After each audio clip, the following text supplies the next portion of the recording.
Ladies and gentlemen, and welcome back to another episode on Super Negotiate. I'm back with a thought. Thought such as, should procurement be seen only as a cost function? Now, the times are changing, times are volatile, and I think it's time for procurement to start focusing on revenue generation function. Is it possible? Is it not possible? I will leave you with 10 ideas today. 5 I have classified in conventional ideas, and 5 I have classified as unusual one. And I leave your assessment whether you can execute at least 1 or 2 next year or not. But with that, let's get started. 10 ideas to transform your procurement into a revenue generation function. The first one, which is actually a no-brainer, is launching a consolidated procurement services. Some people call that as global procurement services.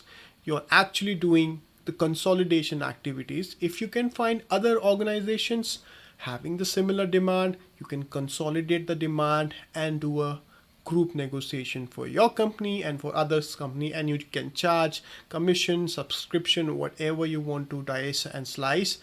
This is what the concept is all about. It has been done by many organizations. They are still doing it. With that, I come to the second one. And again, I've seen many examples. If you Google enough, you will find tons of case studies of this.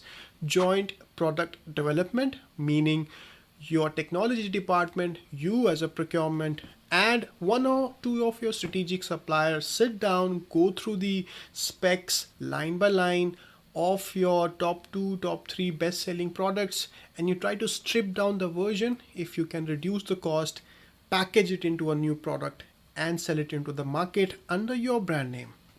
It's being done by Amazon also. Amazon is coming with their own brand of products, right? And this is where the revenue share part comes in, because the manufacturing is done by the supplier, you do the selling as through your sales function, and both of you and your supplier cuts the revenue share deal.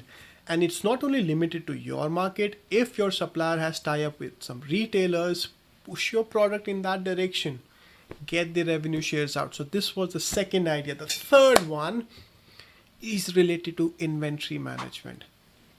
And if you have seen what is happening with the retailers, again, the phase of retailers shutting down stores in US has started. If you analyze their inventory levels, the inventory levels are again increasing because the consumption is coming down. So we are again going through a phase where most of the retailers are having excess inventory stocks.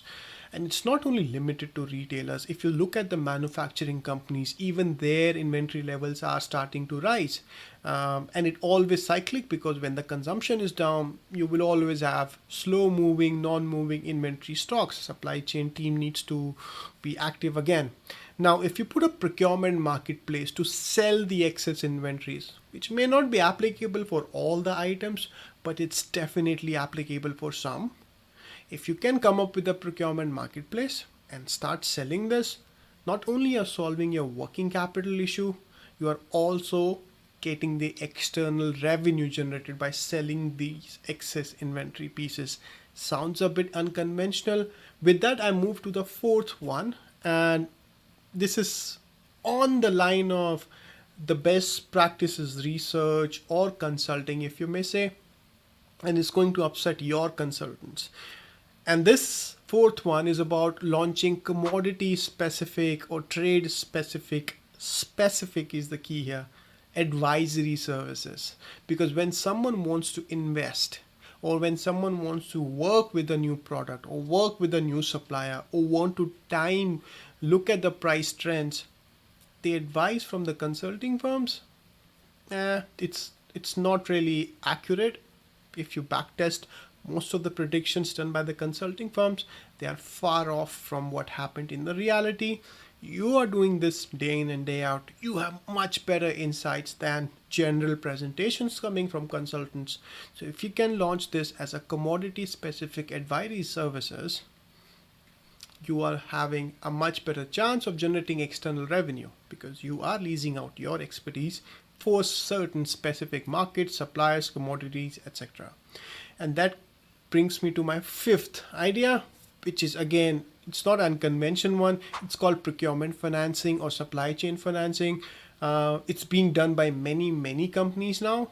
where effectively you tie up with the bank, and with, let's say, a bank, your suppliers are able to receive the money faster than the payment terms. Everybody gets a benefit. Supplier gets payment upfront, banks make a commission, and here you can also make a commission.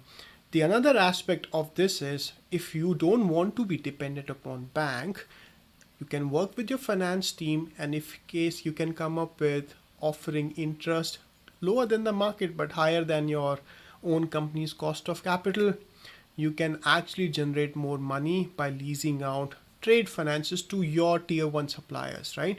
So it works both ways, but for this you probably have to check with your finance team. I personally have been exposed to this practice where one of my ex-company was having excess cash, and we started lending to our top 1 or top 2 tier suppliers, reputable suppliers. The cost or rather the interest rate we offered was lower than the market, so it was good for the supplier, but it was higher than my working capital, what we call as my interest rate of lending. So I was able to make margin there also. So 5 conventional ideas done, dusted. Rewind the video if you want to have a look at whether you want to experiment with these 5 conventional ideas, but I promised 10, not 5. So now moving to my 5 unconventional ideas. The first one on this is the warehousing services. Now hear me out on this. It's connected with the inventory management point I made earlier. We had concepts of just-in-time inventory, etc., etc., etc., right?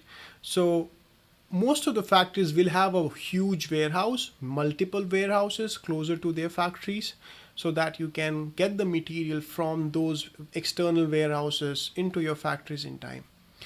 Now you can lease out that warehousing space to your suppliers, so they don't have to go out in 10 different places. Everything is stored in your warehouse, and they pay you rent, and they pay warehousing management services where you're providing safety, security, systems, etc., etc. So complete warehousing management solution.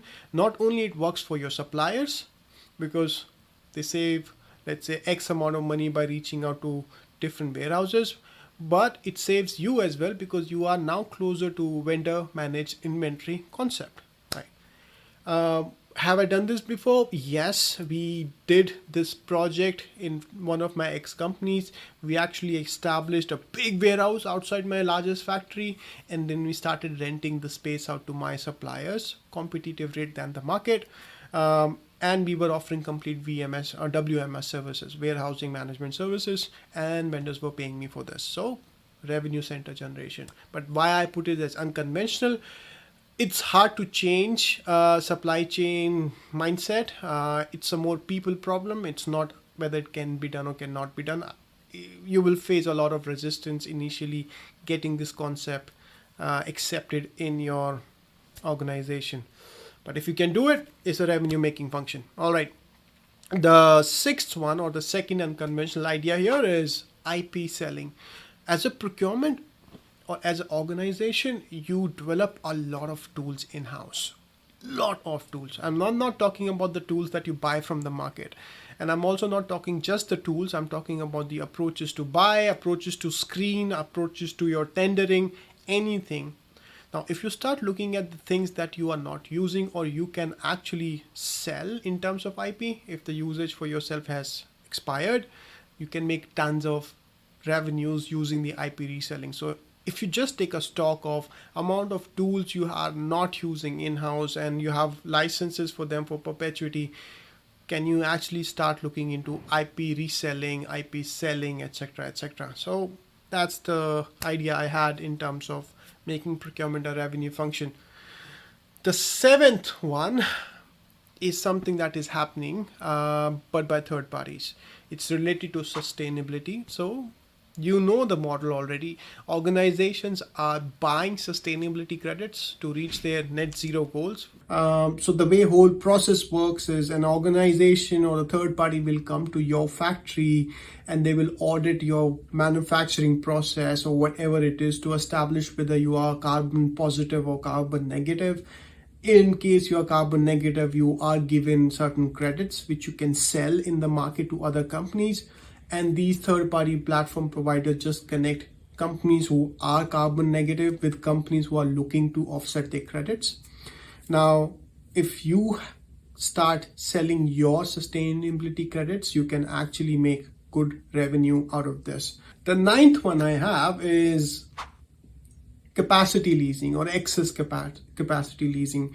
To give you an example, there are tons of manufacturing facilities who will be very happy to manufacture your product if their capacity is underutilized. So meaning if their capacity is running, or the factory's capacity is running at 50%, they do take orders of other manufacturers to lease out their production lines to them.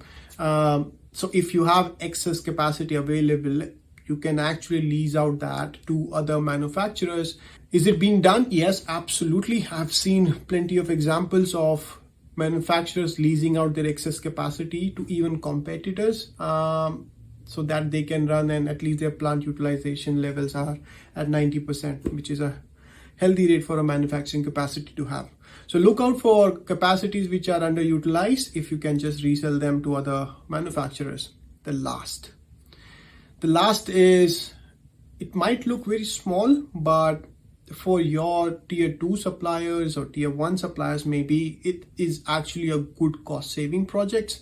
When you actually receive products in your factories, a lot of plastic pallets, or in some cases wooden pallets, are used to store the material at the base.